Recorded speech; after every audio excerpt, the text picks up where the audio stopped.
Painted painless learning. નમસ્કાર વિદ્યાર્થી મિત્રો, આજે આપણે ધોરણ 7 વિષય સમાજ અને એની અંદર પાઠ નંબર 10 પૃથ્વીની આંતરિક સંરચના અને ભૂમિ સ્વરૂપો વિશેની વાત કરવી છે. અને એમાં પણ ખાસ કરીને સ્વ અધ્યયન પોથી છે એનું સોલ્યુશન લઈ અને તમારી સમક્ષ આવ્યા છે. પહેલો જ પ્રશ્ન છે, નીચે આપેલા વિકલ્પોમાંથી સાચો વિકલ્પ પસંદ કરી અને આપણે લખવાનો છે.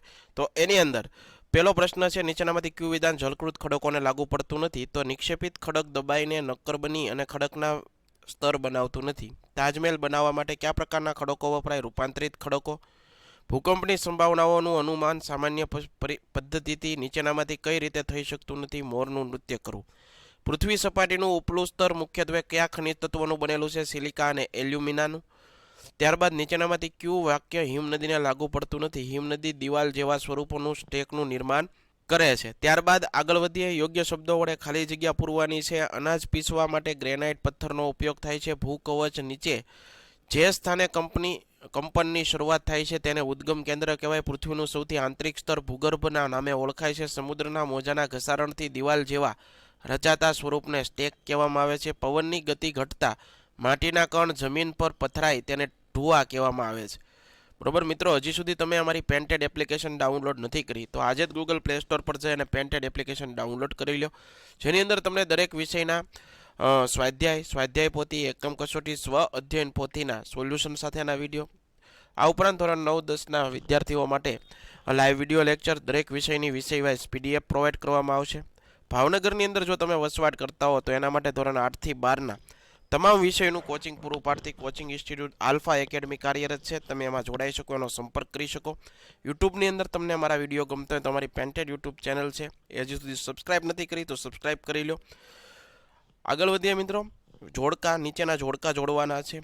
તો એની અંદર ચીકણી માટી છે, તો ચીકણી માટી છે તો એની સામે કયો જવાબ સાચો આવે? સ્લેટમાં રૂપાંતરણ. પવનનું કાર્ય છે, તો પવનનું કાર્ય છે બેની અંદર શું આવશે? રેતીના હુવા.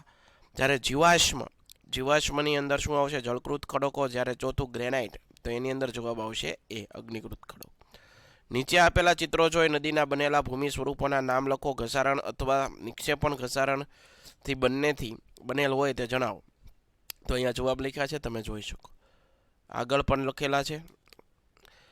નીચે આપેલા નદીના કાર્યો આડાવળા થઈ ગયા છે તેને પ્રક્રિયાના નિર્માણના ક્રમમાં ગોઠવો. જે તમને અહીંયા સાચો ક્રમ દર્શાવ્યો છે તે તમે જોઈ શકો. નીચે આપેલી આકૃતિ ઓળખી તેનું યોગ્ય નામ નિર્દેશ કરવાનું છે. તો આ છે જળ પ્રપાત એટલે કે ધોધ છે. જ્વાળામુખી આ રીતની હોય. ત્યારબાદ ખડક ચક્ર છે. ભૂકવચ પૃથ્વી સપાટીના સૌથી ઉપલા સ્તરને ભૂકવચને સૌથી પાતળું છે. અગ્નિકૃત ખડકો જ્વાળામુખી વિસ્ફોટ વખતે પૃથ્વીના પેટાળમાં રહેલા મેઘમાં આંતરિક ભાગમાંથી નીકળીને પૃથ્વીની સપાટી પર પથરાય છે. આ મેઘમાં ઠંડો પડતા જે ખડક બને તેને અગ્નિકૃત ખડક કહેવાય. ખડક ચક્ર ગરમ પ્રવાહી મેઘમાં ઠંડો બનીને નક્કર થઈ જતા અગ્નિકૃત ખડક બને છે. અગ્નિકૃત ખડક નાના ટુકડાઓ રૂપે એક સ્થળેથી બીજા સ્થળે સ્થળાંતરિત થઈ અને જલકૃત કે પ્રસ્તર ખડક બનાવે છે. ઊંચા તાપમાન અતિશય દબાણને લીધે અગ્નિકૃત ખડક, જળકૃત અને પ્રસ્તર ખડક પીગળીને ફરીથી ગરમ પ્રવાહી મેઘમાં બની જાય છે. આ પ્રક્રિયાને ખડક કહેવામાં આવે છે.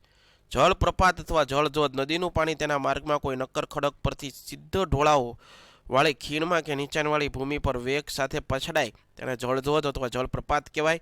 જળધોધની ઊંચાઈ અને વેગની તીવ્રતા ખૂબ વધુ હોય, આથી તેને જળપ્રપાત કહેવામાં આવે.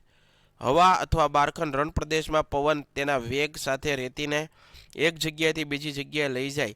જ્યારે પવન વેગ મંદ પડે ત્યારે ઉડીને આવેલી રેતી જમીન સપાટીના કોઈ ભાગ પર જમા થતા રેતીની ટેકરીઓ બને તેને રેતીના ઢુવા કહેવામાં આવે છે.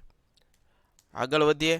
આપણે પૃથ્વીના કેન્દ્રમાં જઈ શકતા નથી કારણ કે પૃથ્વીના કેન્દ્રમાં વધારે પડતી ગરમી હોય અને વાતાવરણ હોતું નથી. આથી મનુષ્ય પૃથ્વીના કેન્દ્રમાં જઈ શકતો નથી. ચૂનાના પથ્થર આરસપહાણમાં ફેરવાય છે. જમીનની અંદર રહેલા ચૂનાનો પથ્થર અગ્નિકૃત સ્વરૂપે રહેલો હોય છે. પૃથ્વીની અંદર રહેલા ઊંચા તાપમાન અને અતિશય દબાણના કારણે રૂપાંતરિત ખડકમાં ફેરવાઈ જાય છે અને ચૂનાનો પથ્થર આરસપહાણમાં ફેરવાઈ જાય છે. રણમાં ભૂસ્તર પ્રકારના ખડકો જોવા મળે છે. રણમાં પવન એ ઘસારણ અને નિક્ષેપણનું મુખ્ય પરિબળ છે. પવન ખડકોના ઉપરના ભાગની સરખામણીએ નીચલા ભાગની સરળતાથી ઘસે છે. આથી ખડકોનો આધાર સાંકડો અને મથાળું મોટું રહે તેથી રણમાં ભૂસ્તર પ્રકારના ખડકો જોવા મળે. સમુદ્રી ગુફાઓ સ્ટેકમાં ફેરવાય છે. આ સમુદ્રી ગુફાઓમાં મોટા થતા જવાથી માત્ર છત જ રહે છે, જેથી તટીય કમોન સતત ઘસારણ છતને પણ તોડી નાખે છે અને ફક્ત દિવાલો જ રહે છે. આ કારણે સમુદ્રી ગુફાઓ સ્ટેકમાં ફેરવાય છે. પૂરના મેદાનો ખૂબ જ ફળદ્રુપ હોય. નદી જ્યારે કિનારાથી બહાર વહેવા લાગે ત્યારે નજીકના વિસ્તારોમાં કાપ અને અન્ય પદાર્થોનું નિક્ષેપણ કરે. તેનાથી પૂરના મેદાન બને છે. તે ખૂબ જ ફળદ્રુપ હોય છે કેમ કે કાપ અને બીજા પદાર્થો હોય છે.